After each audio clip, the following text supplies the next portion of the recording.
So, thank you so much, Dr. Abdelghani Laraoui, for giving his lecture today. And as a first step, I would like to give a short introduction, some background on his educational and other achievements. So Dr. Abdelghani Laraoui is an assistant professor of mechanics and materials engineering at University of Nebraska-Lincoln, and a focused research group leader on quantum sensing and technologies of the 2021 NSF 20 Millions EPS Core Center on emergent quantum materials and technologies.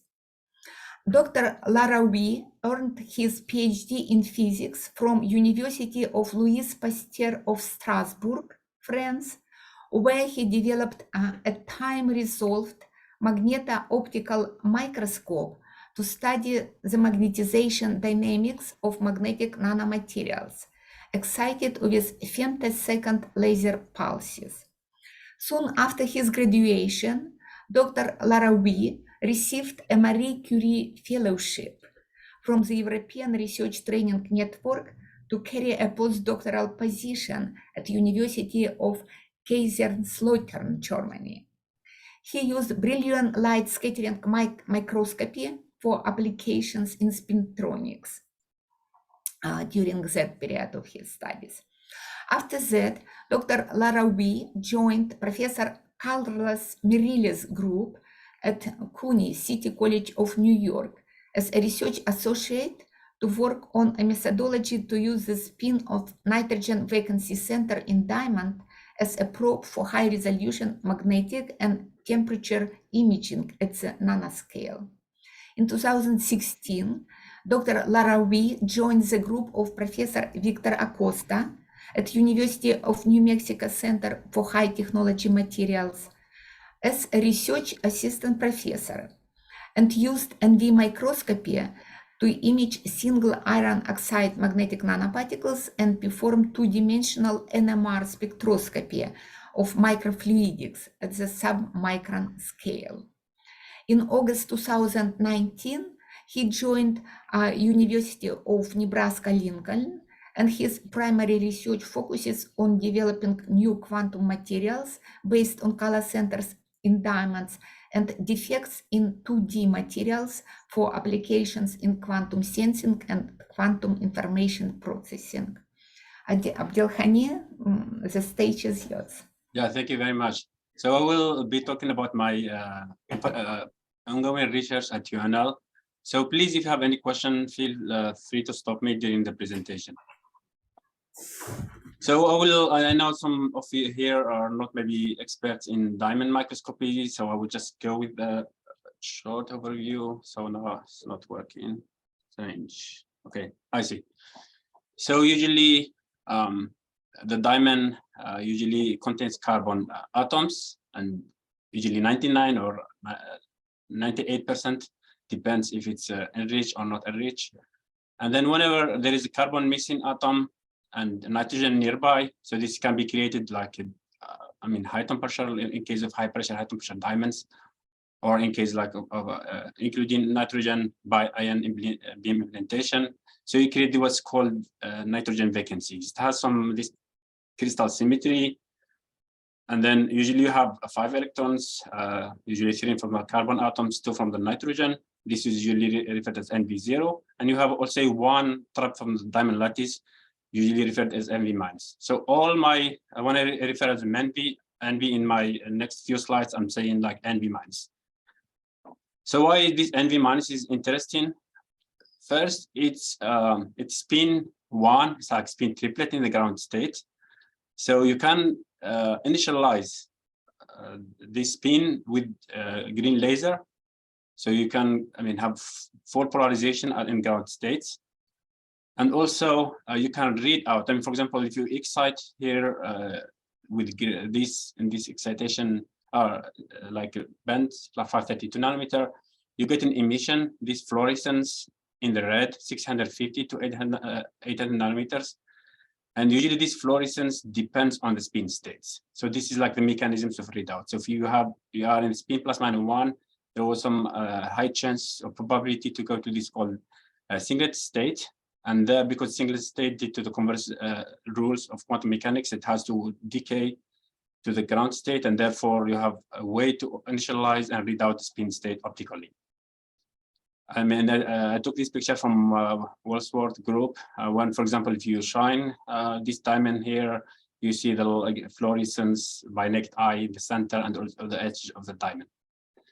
So usually the coherence of these spin states is very long. I mean, it's usually a few microseconds to a few milliseconds, and then is the longest coherence for any electron state in solid state materials. So that's why it becomes very useful or interesting to explore these centers for different wide range of applications.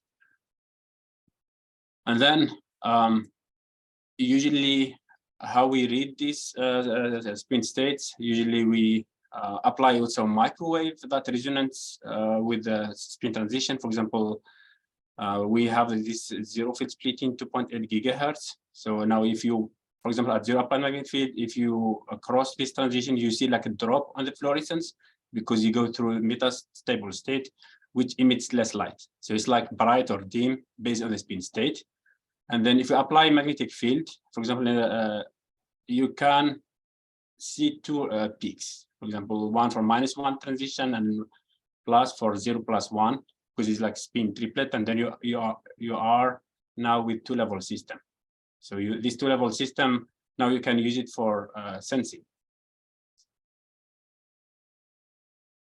So usually the diamonds we get, we buy this crystal from element 6. So we can slice them at DDK in Delaware from few micrometer to hundreds, micrometers. I mean, this is a micrometer, no nanometers. But you can also have different concentration of carbons. I mean, defect density usually from this crystal is very low, but sometimes we can increase the defect density by ion beam implantation or irradiation with electrons to create to increase NVs.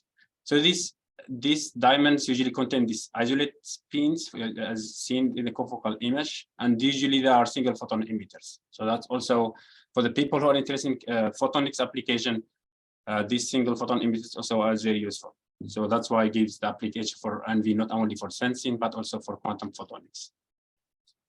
I mean, how we create these defects, usually there's the nitrogen, helium, and then, so we send this diamond to companies, California or New York.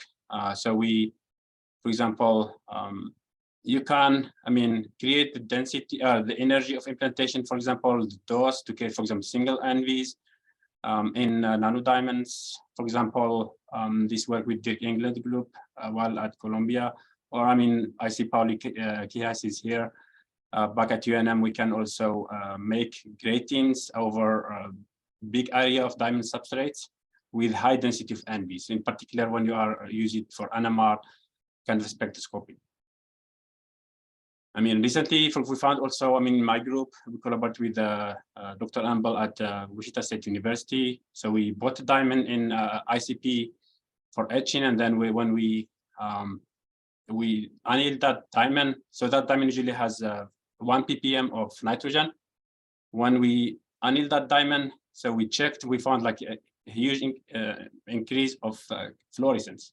Then when we did spin spectroscopy, we found that we can convert mostly 57% of nitrogen to NV minus. So it's not the focus of my today work, but the paper is under review, and then it will be posted soon on archive. If you have more interest how to create these NVs. So why, this is interesting. Let me just go back. So if you go to the physics, the Hamiltonian of the system, usually it has this zero field splitting.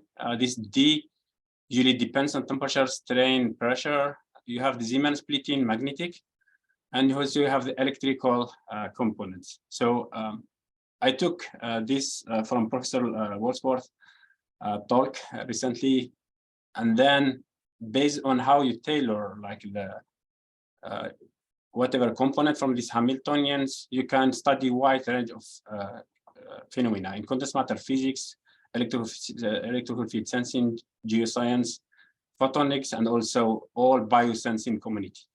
So because you have this nanodiamonds, you can make nanodiamonds, nanostructure, you put them in the cell, you can track temperature.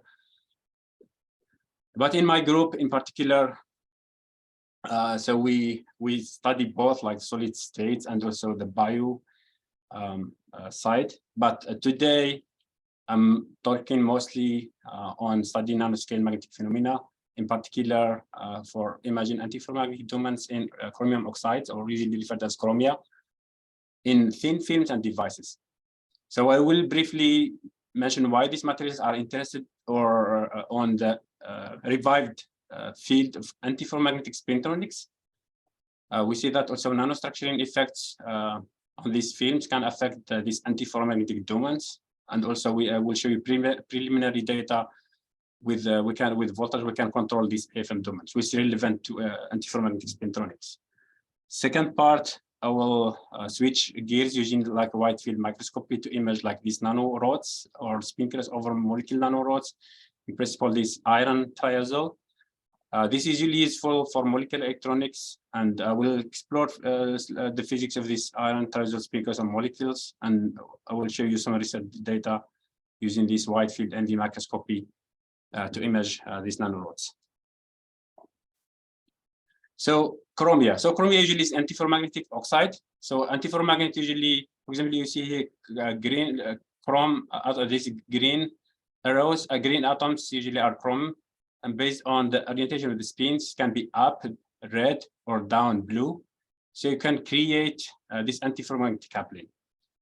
Usually this antiferromagnetic alignment cancels each other's. That's why usually ferromagnets have low net magnetization. And I mean, before 2010, they were considered useless in spintronics.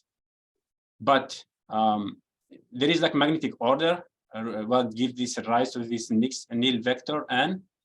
But there are many studies in the last 5-10 years when you can, with the current, you can break the symmetry, and then you can switch this order. There was like many couple of science papers, and then revive these antiferromagnets for spintronics application. As I mentioned, in particular, this chromium oxide is promising for spintronics devices. For example, this work done by Professor Binek at UNL back in 2010, where they can switch. This is like the magnetic loops, hysteresis loops with applied voltage, so you can switch from up to down. So this is like relevant. Also, the speed of switching usually we're talking terahertz. So in ferromagnet we're talking gigahertz. So this advantage of high speed, and also no long range order limiting miniaturization. It's not like in the case of ferromagnets, there is strong coupling. When you bring them together, always you need limits how far close you can bring them. So this is like the advantage of this particular antiferromagnet and Chromia. It has only one downside. So the Néel temperature usually is 307. So if you apply this material for, let's say, hard drive or magnetic memory, so you need like a robust that can go at 400 Kelvin. This, for example, measurement done by Patrick Malitsky group, where they did NV measurements. If you go 300 O2, I mean, most domains disappear. So that's why here at UNL, Professor Binek was like a pioneer to dope this chromium oxide with boron. So this boron usually atoms leads to increase of Néel temperature to 400 Kelvin. So this as demonstrated by magnitude transport measurements. So this is the blue. There's like this whole effects even at I mean high temperatures. So this is like very promising. Also, I mean, there is this called creation of the formation of these polar nanoregions, which also make it piezoelectric. So you have like many other aspects. You use like piezoelectricity, and also we now it's magnetoelectric. So you can control with the strain, you can control magnetic properties. So it's like, and then again, I mean, as I showed this high-speed switching, like no long range order limiting, but the advantage of this boron doping In this paper, in Professor Binek here at UNL, they found that electrical switching at zero applied magnetic field. This is a really big deal because like you don't need a magnet in case of MRAM or GMR ferromagnets when you need high magnetic field to initialize magnetic states. And then the second big deal is that the magnetization rotation is canted. It's 90 degrees. For example, if you look at the hysteresis loop here, it starts from 0. It doesn't go in case of -10 plus 10, plus 10 to -10. So, and then we think this due to the rotation is rather than switching, 180 is like a rotation of 90 degrees Celsius, 90 degree, I'm sorry, which usually less needed current densities. So you don't, in case of spintronics, usually we are talking 10 to 10 ampere per centimeter square, which also is very useful for spintronics because you need to lower the current densities and consumption of energy. So we use NV magnetometry. In a just overview, there's very nice first paper by Rochtrup group. When you put this nanodiamond in case or NV inside the nanodiamond or a tip or like pillar, nanopillar. So usually it's non-perturbative magnetic imaging technique. So it's not like in the case of MFM, magnetic force microscopy, you have like magnetic tip. That magnetic tip affects the magnetic properties of the material you want to study. I mean, high sensitivity, resolution, usually we're talking below 50 nanometers. So you can go to below 20 nanometers if you, depends on the material you are studying, and also how far usually the NV from the diamond or from the substrate you are imaging. It can work at a wide range of operating temperatures. I mean, recently there was a very nice demonstration by Digan group when they show like you can do NV microscopy at 300 millikelvin. So this is very impressive to study correlated oxide materials or topological phenomena. And you can go to really high magnetic fields. So in my group, so we use this, we have like 3 ongoing projects. We study these chiral spin textures or these skyrmions in different kind of materials. We study also spin waves or these magnonic for magnonic applications. And then also we do biosensing. And then in particular for this work, because these antiferromagnets, they have usually, so the NV probes the surface spins. Whenever you have like a break-in and this asymmetry, you can get this magnetization, and then you pick up with NV microscopy. So just to give you why, I mean, it's really the NV is becoming an alternative tool to study antiferromagnetic materials, because usually for imaging antiferromagnets, as I said, they have weak magnetization or 0. So it's very challenging, for example, for MFM, magnetic force microscopy to image. Usually the only technique, reliable technique is photo emission electron microscopy combined with X-ray. But usually these techniques, it usually works for strongly magnetized, I mean, antiferromagnetic materials. And also the spatial resolution in case of XMCD, we are talking above 50 nanometers. So this is just show you a demonstration. So this is the AFM topography image and MFM image of Chromia, boron doped Chromia. So we see nothing. I mean, just this grain size, we are talking 1 nanometer. This is like the phase grain size. But whenever we put this under NV microscope with the same condition, we see very nice contrast. You see all these magnetic domains that you cannot see with MFM. So that's why like this NV microscopy now becomes an alternative tool to study these antiferromagnetic materials. So how it works. So in my group, we built this custom atomic or diamond scanning microscope. Now there are some companies also can sell these microscopes, Kinami, Kizebli. So usually we buy this commercial, you see here this diamond with a pillar. So this pillar, it has single NV. This is like the Zeeman or ODMR splitting at a given magnetic field.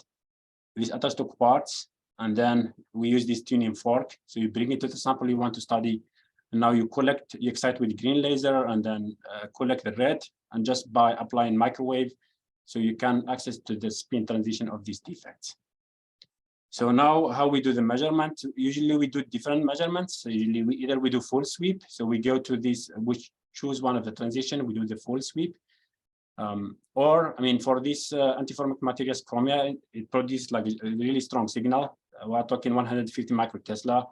So even we do this 2-point method or ISO-B, DL ISO-B method, usually we measure at 2 points, frequency 1, frequency 2 of the ODMR peak, and then we do some normalization, and then we get either positive or negative stray fields. So that's usually translates to this red or blue. And then the materials, first we just try to check this Chromia. I mean, because like this Chromia, as I said, it was studied, I mean, a lot the last 10 years, but usually it's grown by different methods. But in here at UNL, we use this pulsed laser deposition, so to create these epitaxial films. So epitaxial usually look topography image, the roughness, they are very clean in the surface. And also you can see this, the growth is very good from XRD measurements. And usually what we did, so we just put this Chromia under the probe here, and then we do this 2D like two DL ISO-B measurements, and then now we scan. The scan here is 1 micrometer, so the scan bar is 1 micrometer. This is 5 micrometers. So we get these domains, red and blue, like positive, negative. And now with the help of Ilya from University of Latvia, so we can create also the magnetization. So here the magnetic moment density. So we can get exactly we see like homogeneous domains, blue or red, or positive or negative. So that's very good. Just and then one of the, because like for switching experiments, as I said, for this Chromia by itself, initially it's the switching is like isothermal. That means you need magnetic field and electrical field at the same time, or magnetic field at certain condition to switch these domains, let's say, to one state to another state. That's what's usually relevant for spintronics. So we have this setup here. We have like magnets. We can move up and down on the Chromia film. So we did some tests. First, we imaged like this region at ambient condition. Usually below the Néel temperature. The Néel temperature is just when you, as I showed here, usually whenever you hit above the Néel temperature, you go to the paramagnetic states, and therefore you go no contrast. So that's just like to what's the Néel temperature, similar to Curie temperature in case of ferromagnets. So usually when we do this, we heat up above the Néel temperature and then cool down until at high magnetic field. So here we see like one domain state, but the lack of the edge states. I mean, this is like another downside of NV microscopy. So it's whenever you have some very tiny defects, you can imagine like the stray field. But if it's homogeneous, the surface magnetization is homogeneous, you see barely nothing. I mean, that's lack of edge state that generate out of plane magnetic field. It gives weaker NV signal. So we did another approach. We can pattern these Chromia films with the feed.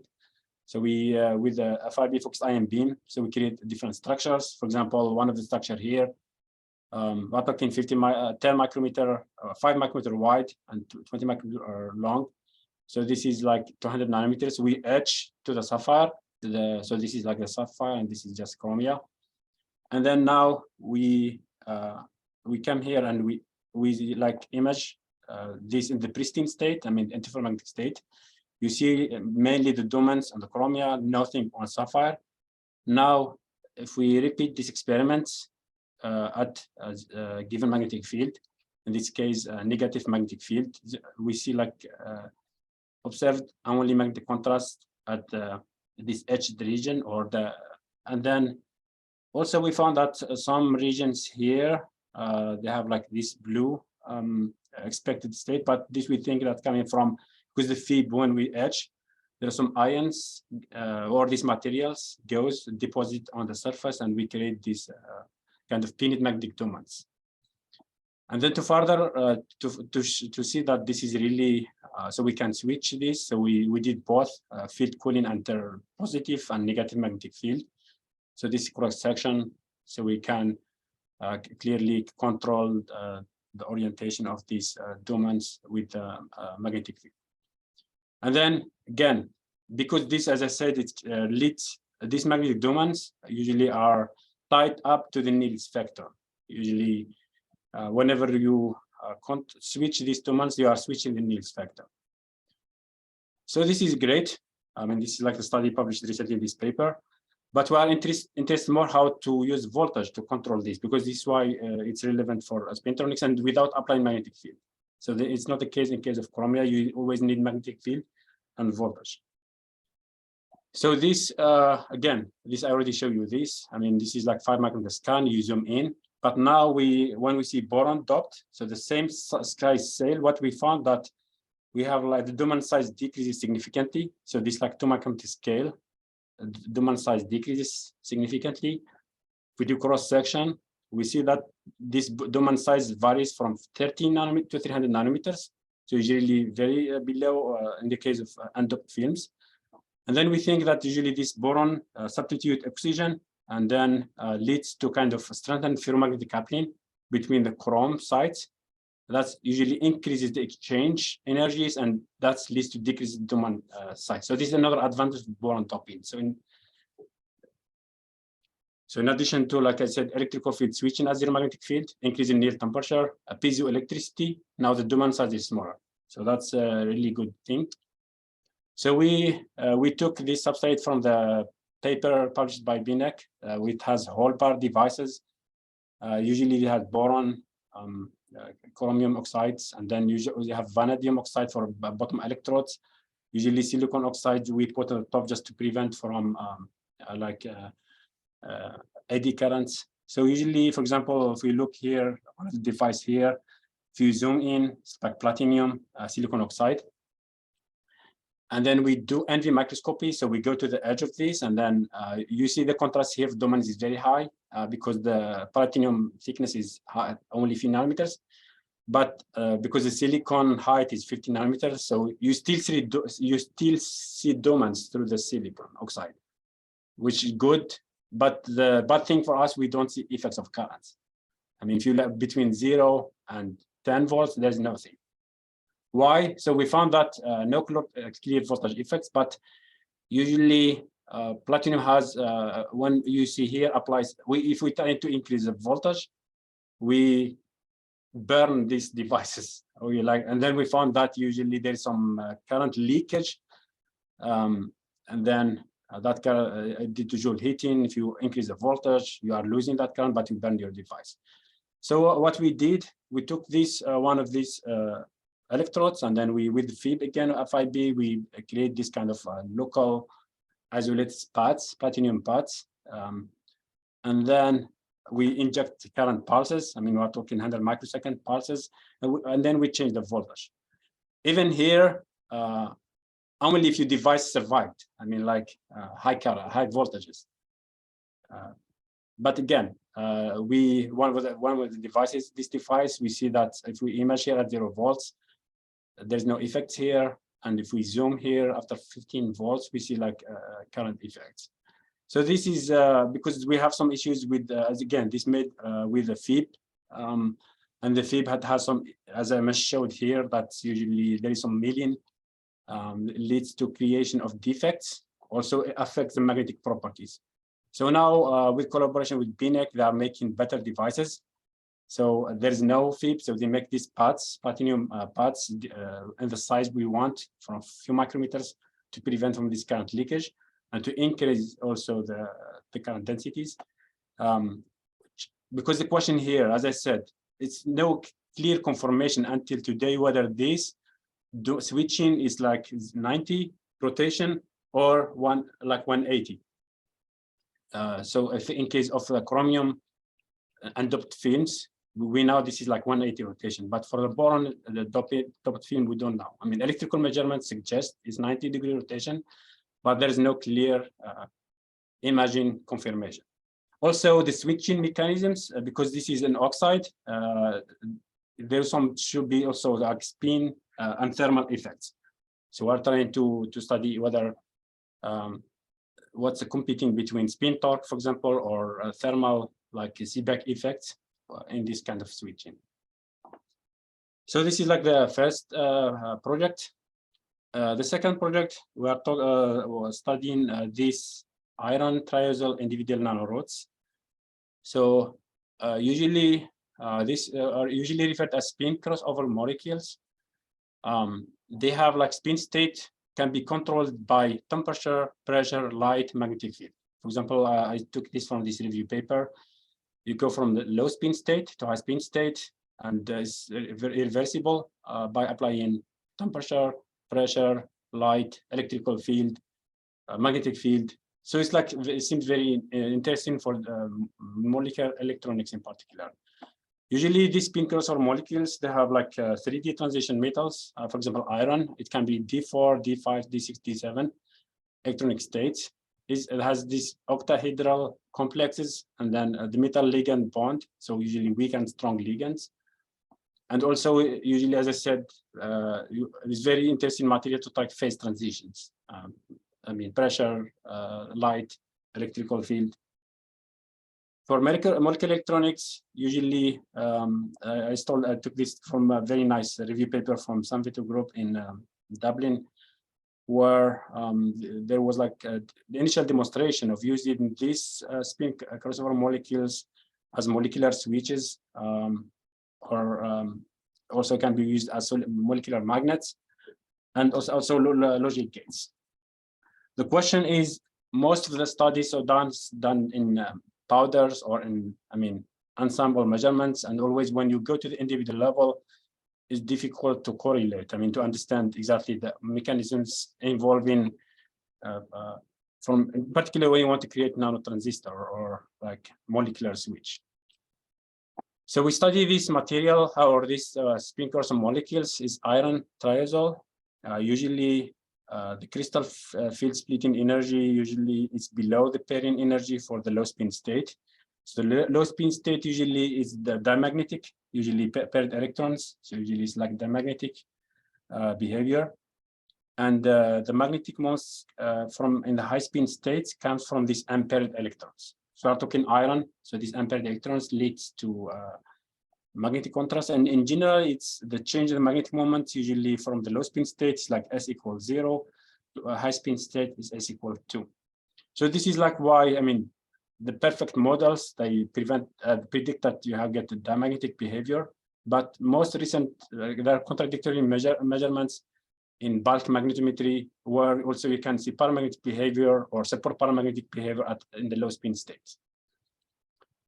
So to confirm whether these have these like switching mechanisms, we do both Raman microscopy, because Raman microscopy give you from the vibration of these molecules, you can get, for example, the low spin state it has distinct, clear spectrum different from the high spin state. Usually that's like one first observation thing. You can give you an idea about whether it's high spin state or low spin state. And then also we do this VSM magnetometry measurements. So we go from 300 to 380, and we see indeed the transition to the high spin states about 300.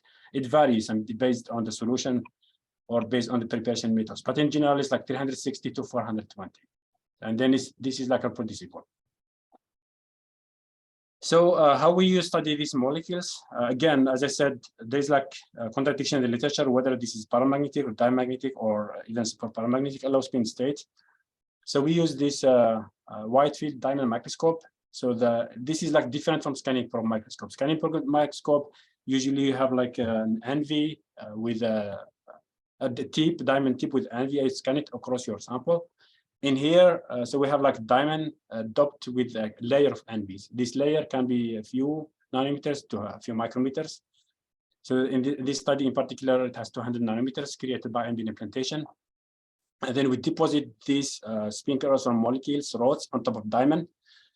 And then this generate local stray magnetic field that can be mapped with a CMOS camera. So this is like wide field setup rather than scanning point by point. You just project directly the image to your CMOS camera. And then we are talking a few, in principle, you can tailor the field of view from 50 micrometers to even few millimeters, depends on the objective of the microscope. Usually, the spatial resolution is limited to 100 nanometers. So it's not in the case of scanning from microscopy, we are talking below 50 nanometers. But still, if you have isolated molecules, for example, or nanoparticles separated by these 300 nanometers, you can sense as low as 10 nanometer nanoparticles. So we follow this kind of protocols. So this is like the setup in my lab. We have magnetic field, can go to 4,000 Gauss or 0.4 Tesla. We probe both transition. So we brought -1, +1 to cancel the spin states. And usually how we do, so for each microwave frequency, we took an image, and then we get stuck of, 16, or you can change the number of frames. Here it's like 16, but you can go from 10 to 30, depends on the signal you do. And then for each pixel, you do the fitting, Lorentzian fitting, and then you subtract, and then you get a magnetic image. So this is like very nice image, in particular if you want to study objects above 300 nanometers or isolated object, even like, because the sensitivity here, we're talking 0.6 micro Tesla per hertz square. And usually this, for example, single magnet nanoparticles or oxide nanoparticles, usually with 9 nanometers can produce up to 0.5 microtesla locally. So this is very good technique, like for imaging. So we start originally with the 10 nanometer powders. So these 10 nanometer powders, because we drop cast them on top of diamond substrates. Usually we have this NV layer, and we drop cast these 10 nanometer powders. This is optical image. So we see like many particles there. But again, this is like clusters particles, because we cannot see 10 nanometer particle there. But if we do the low spin state, I mean this ambient condition and the microscope, we get some particles produced dipoles as expected, because this dipole local stray field negative or positive based on the location of this dipole of these particles. We correlate, and we see that only if you this location produce magnetic field. So this is done at low spin state, and now we go to the high spin state, usually high temperature. So we see like an appearance or many dipoles here squared, for example, these are appeared, they are not present there. So this is like good indication that there is like some switching. But the challenge with these 10 nanometer nanoparticles, in the high spin state, not all molecules produce signal. We're not sure whether these particles are iron triazole or just some chunks from drop casting, because the difficulty comes from correlating. Ideally, you want to correlate with SEM or TM. For example, you label your sample with a TM, you do TM microscopy, and then you can check, do spectroscopy like with TM, and then you do optical measurements. It's ongoing, but it's very challenging. And again, these are reproducible switching. Sometimes this spin state stays there when you cool down.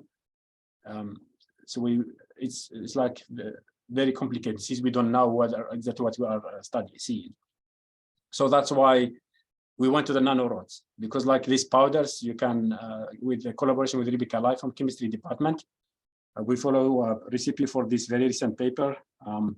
So we can create different of rods, 300 nanometers, 1 micrometer. You can change the size from 50 nanometers to even 10 micrometers. So I don't want to get in details how these are done, but this very nice paper describes very well how the preparation methods is done. So we just focus on this. This is SE image for this 1 micrometer rods. So we did bulk measurements. It's like powder measurements. We indeed confirm that this is a low spin state, high spin state. Temperature is like a little bit 380, but again, it varies based on the solution, ethanol or methanol. And then we did the Raman microscopy. We confirm indeed. So the low spin state, it has this kind of expected behavior. So now we diluted the solution too much. So this is like diamond substrates with the fibbed letters. These letters made on diamond just to create a reference. So we see this like SEM image of these isolated probes. So now we can correlate. So now we can correlate both the SEM with NV, just to check whether what we are seeing.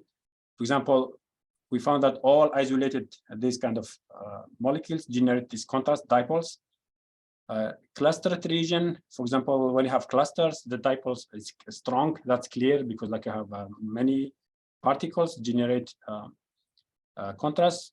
But this done at ambient condition. The question why there is a contrast at the low spin state, because I mean, based on theory, these are diamagnetic. We don't want to see anything until you switch back to high spin state, and then you see this kind of dipoles. So we digged in for each dipole. We did analysis.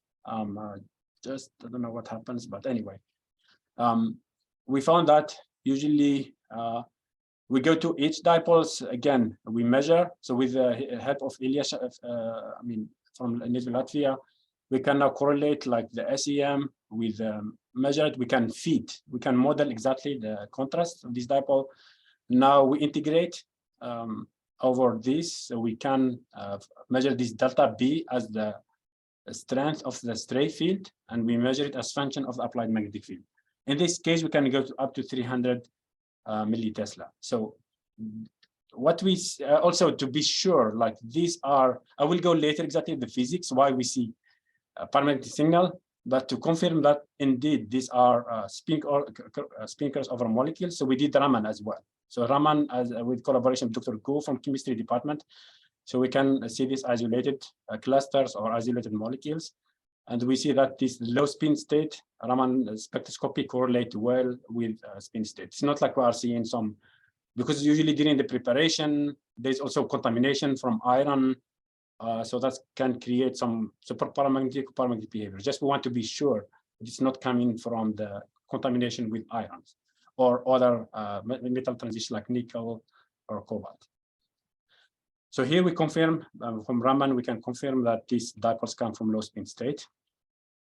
And then now, again, we found that all isolated rods, I mean, if you look here, they have this paramagnetic behavior, and the susceptibility we can measure. This correlate to what's done in ensemble measurements, but the loop depends on exactly because the contrast based on the projection, the orientation of this molecule. For example, if it's aligned with magnetic field, generates strong signal. If it's aligned perpendicular to the magnetic field, the field is like weaker.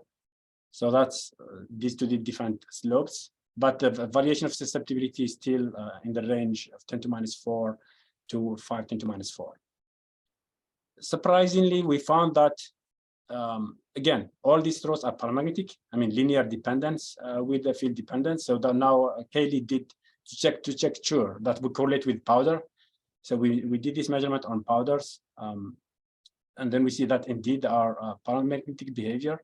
Because again, if you go to this loop here, we supposed to see low contrast here. Like usually this is supposed to be diamagnetic, but it turned out these rods are paramagnetic. And then this correlate with recent study done with the VSM, VSM magnetometry. It found that there is like possible formation of iron oxide on the surface of the big rods.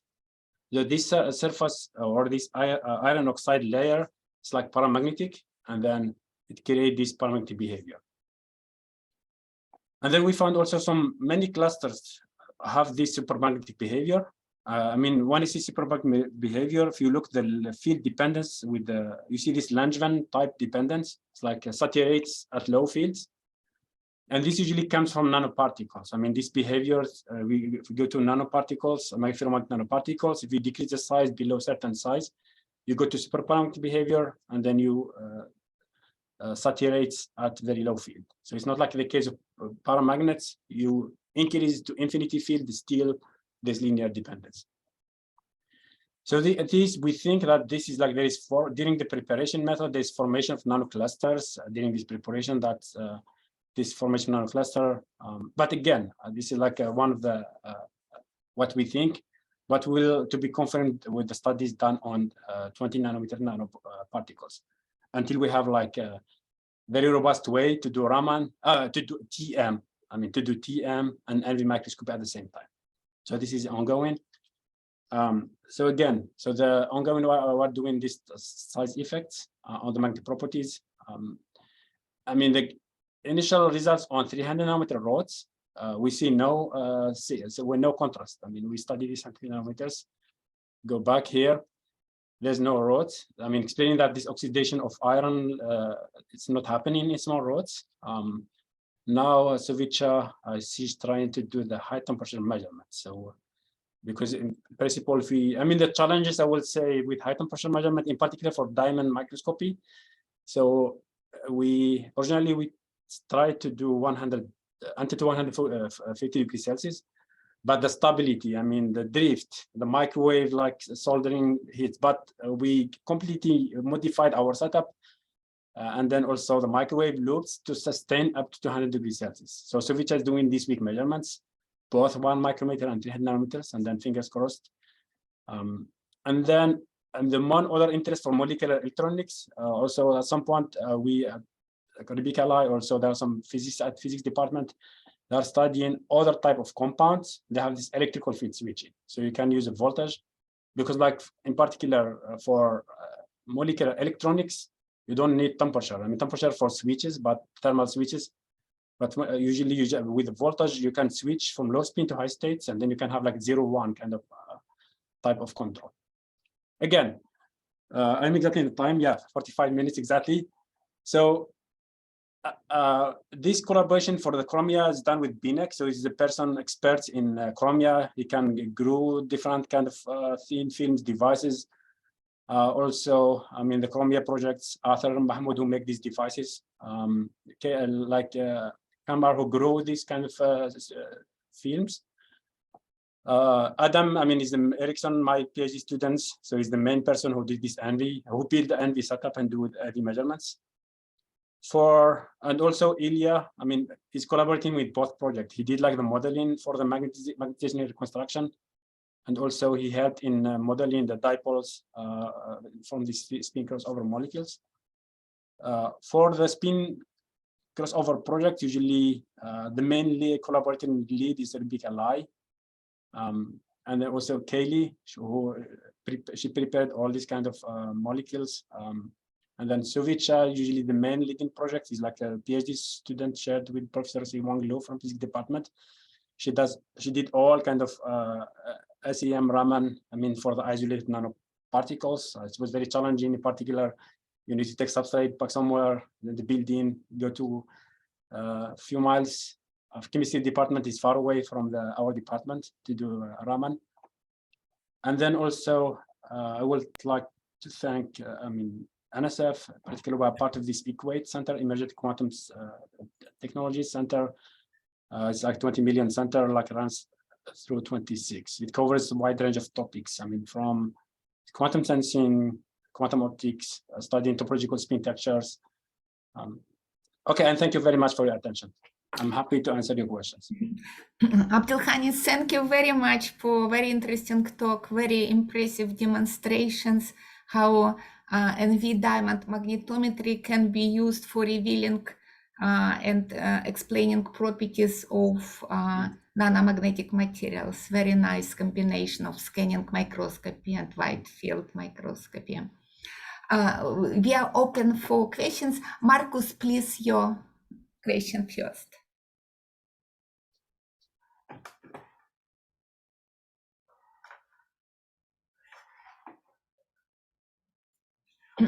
Marcus? Oh, we don't hear you. Maybe you are muted. Can you please check?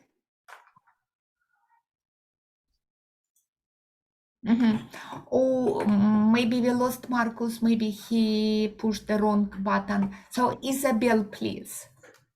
Hello, good evening. Thank you very much for the nice talk. I hope you can hear me. Yes, I hear very well. Yes, okay, that's good.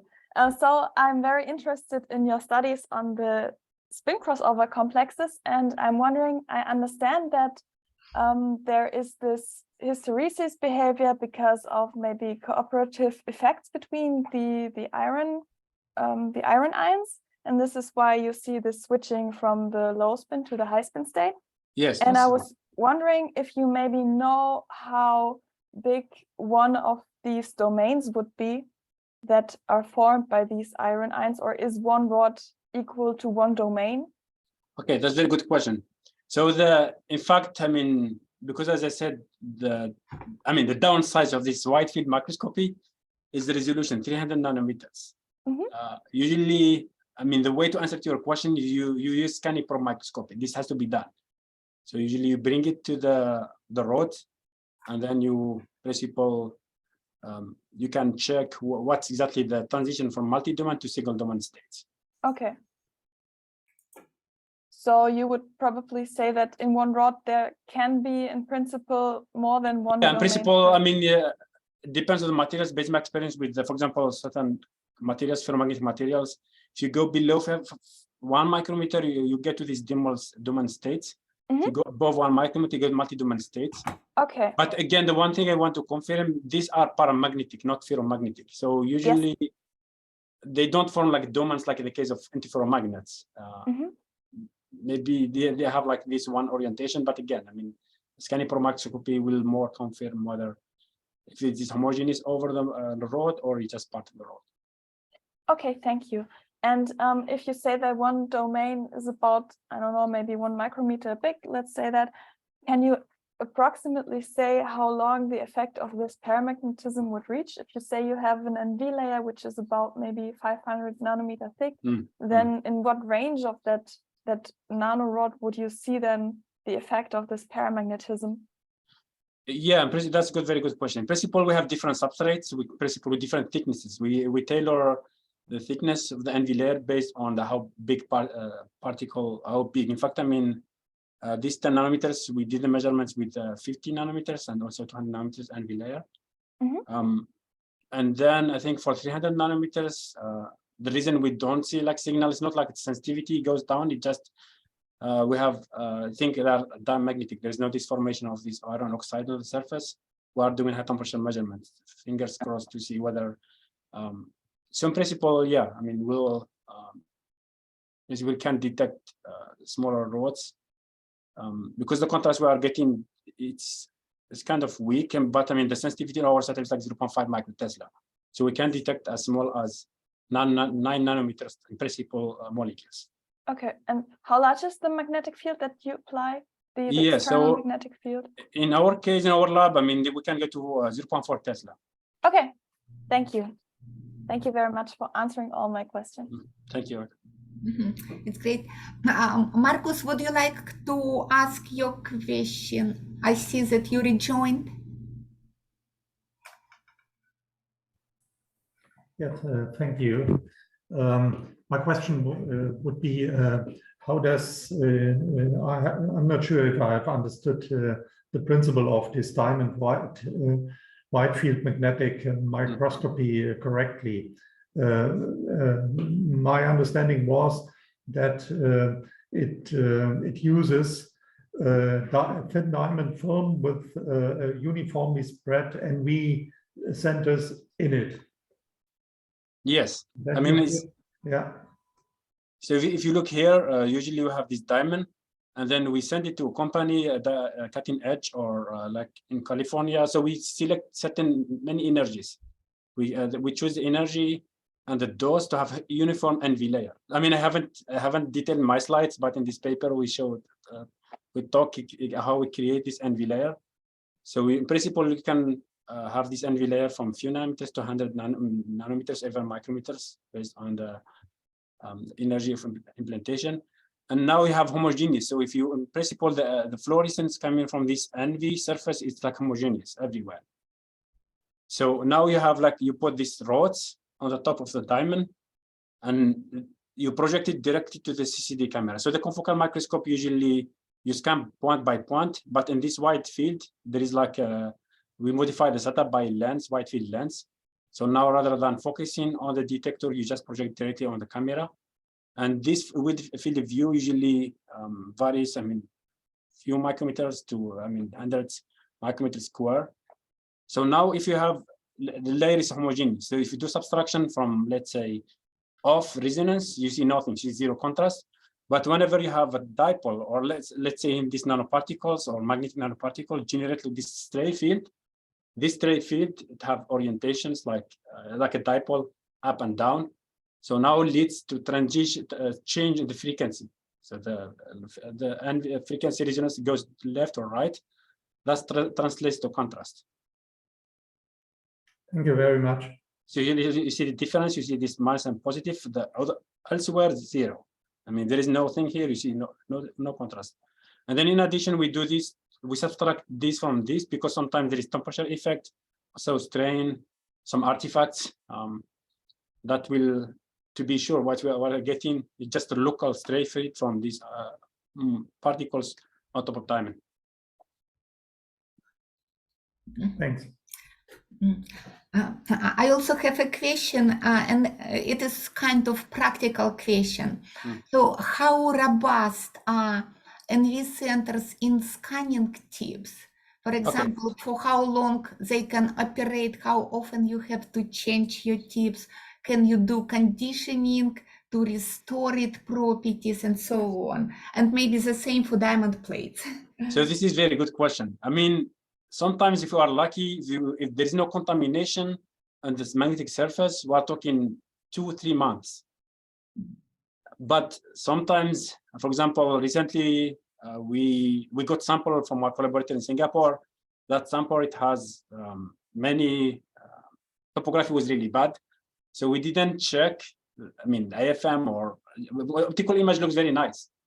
And then when we put it there and we approach the tip, in first trial is broke.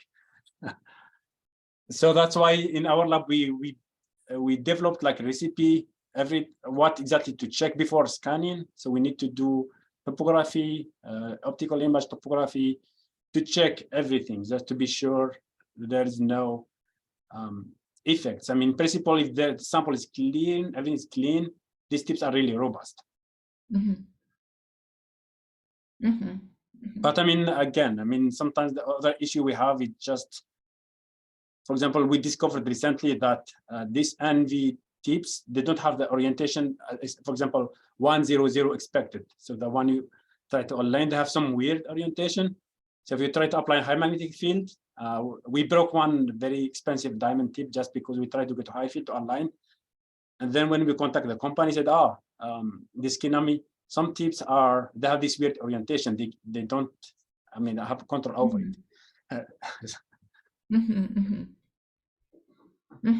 And probably no problems with diamond plates. They are no, diamond plates are very robust. I can tell you, we scratch them, clean them. I mean, that's why we like diamond. Even we make sometimes very small plates. We're talking 50 micrometer thick and sometimes 100 micrometer like membranes. I mean, like, but it's very robust. I mean, the only thing we lose sometimes during the chemical, for example, for ICM, imagine the only thing we lose them just because like we try to clean, flew away or something like that. But when we work, the working area have to be, everything's white, just to be sure we don't lose them. But that's the only issue we have. Do you see any tricks to go below 300 nanometers resolution with diamond? Yeah, I think usually I would say you can do like super resolution microscopy. This is what I mean. The last project with Victor Acosta before moving here, they're trying to use super resolution. They did some demonstration on like silicon vacancy centers in diamond. So usually with the super resolution principle, you just use this donut-shaped laser. And you can create this kind of break somehow the diffraction limits to 18 nanometers. So that's, I mean, I see a potential for this wide field microscopy integrated with super resolution. So you just have donut shape rather than scanning point by point. You just do the projection to the camera. Okay, thank you very much. Do we have more questions? I see a question in the chat. Oh, okay. Oh. It just.